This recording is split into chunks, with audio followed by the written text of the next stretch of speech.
मला असं वाटतं की महाराष्ट्रातली सगळ्यात मोठी जर कुठली जत्रा असेल तर ती अंगणेवाडीची जत्रा असते आणि अंगणेवाडीच्या देवीवर महाराष्ट्रातल्या प्रत्येक माणसाचा प्रचंड विश्वास आहे। या दिवशी इथं येऊन दर्शन घ्यावं आणि पुढील वर्षभर आपल्या ज्या काय मागण्या आहेत त्या देवीसमोर मांडाव्यात आणि मग पुढच्या वर्षी सगळेजण नवस फेडायला इथं येत असतात। तर आता ही एक परंपरा झालेली आहे महाराष्ट्राची आणि हा एक दिवस अनेक लोक आपल्या मनातल्या असलेल्या ज्या काही प्रार्थना आहेत त्या सांगण्यासाठी इथे येतात आणि अनेक लोकांच्या त्या प्रार्थना देखील पूर्ण होतात।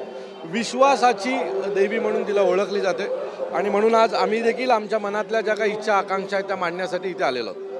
जिल्हा परिषदच्या निवडणुका झालेल्या आहेत, निकाल महायुतीच्या बाजूने काही आले असं बघता या निकालाकडे? मला असं वाटतं की आता सध्या कुठलीही निवडणूक लढण्यात काही अर्थ नाही आहे, बरोबर आहे।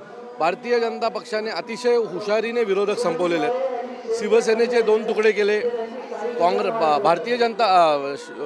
राष्ट्रवादीचे 2 तुकडे केले, त्यांना डिवाईड केलं आणि डिवाईड अँड रूल जो इंग्रजांचा रूल होता त्याचा वापर करून सगळीकडे विजय मिळवले जात आहेत। EVMचा वापर केला जात आहे, पैशाचा वापर केला जात आहे। मला असं वाटतं की हा देखील सूर्य मावळेल आणि नवीन सूर्य एक दिवस उगळेल।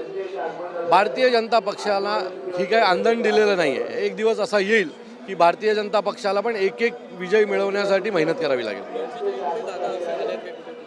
मला वाटतं लातूर बितूरला मनसेचे अनेक जिल्हा परिषद सदस्य निवडून आलेले आहेत आणि नजीकच्या काळामध्ये महाराष्ट्र आईकडे तीच प्रार्थना केली की आमच्या पक्षाला पण भरारी दे। सो ही भराडी देवी आमच्या पक्षालाही एक दिवस भराडी देईल याचा पूर्ण विश्वास आम्हाला भराडी आईवर आहे।